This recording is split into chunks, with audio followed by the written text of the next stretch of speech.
သူများကိုတိုက်ခိုက်ပြီးတော့မှကိုယ့်ဇက်ကိုအမွှန်းတင်လိုက်ပြန်တဲ့ဇာတ်ရင်မိုးအဖွဲ့ရဲ့ဇာတ်ဆရာပရိသတ်များလုံးပဲမင်္ဂလာပါရှင်ပရိသတ်တွေကြားထဲမှာပြောင်ကြီးလို့နာမည်ဆိုရနေတဲ့သူကတော့ဇာတ်ရင်မိုးအဖွဲ့ကဇာတ်ဆရာဖြစ်တဲ့ဦးအောင်ကျော်ထွန်းပါပဲရှင်သူကဇာတ်ဆရာပြည်နေရတကာကိုအုပ်ချုပ်ရှင်တာတွေအပြင်အရရကိုတူတီတူတက်လောက်တဲ့အတွက်ကြောင့်အရှိုးပရိသတ်တွေရဲ့မျက်စိစပင်မွေးစုခြင်းကိုခံနေရတာပဲဖြစ်ပါတယ်ဇာတ်ရင်မိုးဇက်ဖွဲ့ကိုထိန်းတင်တာထိန်းထွင်တင်တာထွင်ဆိုတဲ့ဆောင်းပုံးနဲ့အညီပြုပြင်လာခဲ့တာအတော်လေးကိုခရီးရောက်ခဲ့ပါပြီဒါကကောင်းသောတိုးတက်မှုဆိုပေမဲ့ဦးအောင်ကျော်ထွန်းရဲ့အနေထိုင်မသက်မှုအပြောဆိုမသက်မှုတွေကြောင့်ပြည်သက်တွေကထပ်မံပြီးတော့ဝေဖန်ပြောဆိုနေကြတာပါပဲရှင်ဥပမာအနေနဲ့ပြီးခဲ့တဲ့ပဲခူးပွဲတုန်းက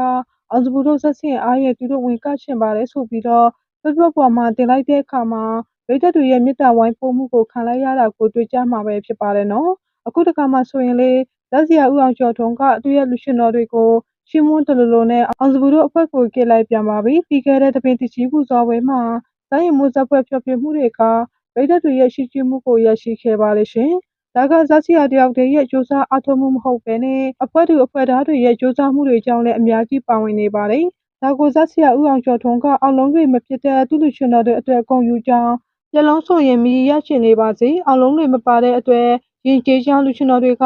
မင်းသားကိုလေးစားသလိုမင်းသားကလည်းလူရှင်တော်တွေကိုပြလုံးလိုက်မပိတ်ကြောင်းရွှင်ရွှင်ဝေအောင်အမွှန်းတင်ရေးသားထားခဲ့တာကိုတွေ့ရပါတယ်။ပြည်သက်တွေကလည်းသူတို့ဇက်ဖွဲ့သားအကြည့်တတ်ရှိဆုံးအဖြူစင်ဆုံးဖြစ်ကြောင်းကွန်မန့်တွေကိုရေးသားထားခဲ့ကြပါသေးတယ်။တကယ်ဆိုရင်ဇက်ဆရာအောင်ကျော်ထွန်းကအောင်စပူဇက်ထဲက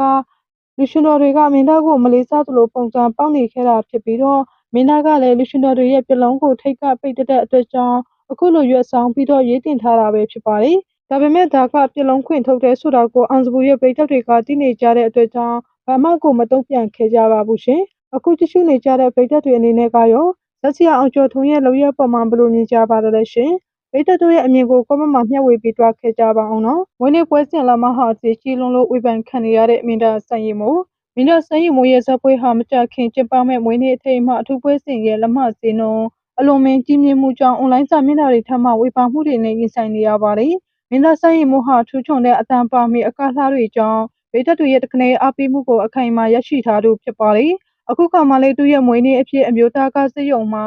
နာမည်ကြီးစရန်စင်မင်းပြသအကြီးကိုမင်းသမီးကေတုမတီပူမနဲ့အတူခကနနာကပြတင်ဆက်သွားဖို့ရှိနေတာပါဒီဇပွဲကြီးကိုပြည်သက်တိုင်းကတွားရောက်ကြည့်ရှုချင်နေကြပြီမယ်လက်မဈေးနှုန်းတွေကအနည်းဆုံး3သိန်းခွဲကနေအမြင့်ဆုံး4သိန်းအထိသတ်မှတ်ထားတာကြောင့်တာမလူဒန်စာပြည်သက်တွေအတွက်တော်လက်လန်းမီဖို့အလွန်အခက်အခဲဖြစ်စေခဲ့ပါတယ်ပြည်သက်အရှိုးရဲ့ထောက်ပြရှေ့ရမြန်မာနိုင်ငံရဲ့အခြေခံလက်စာဟာ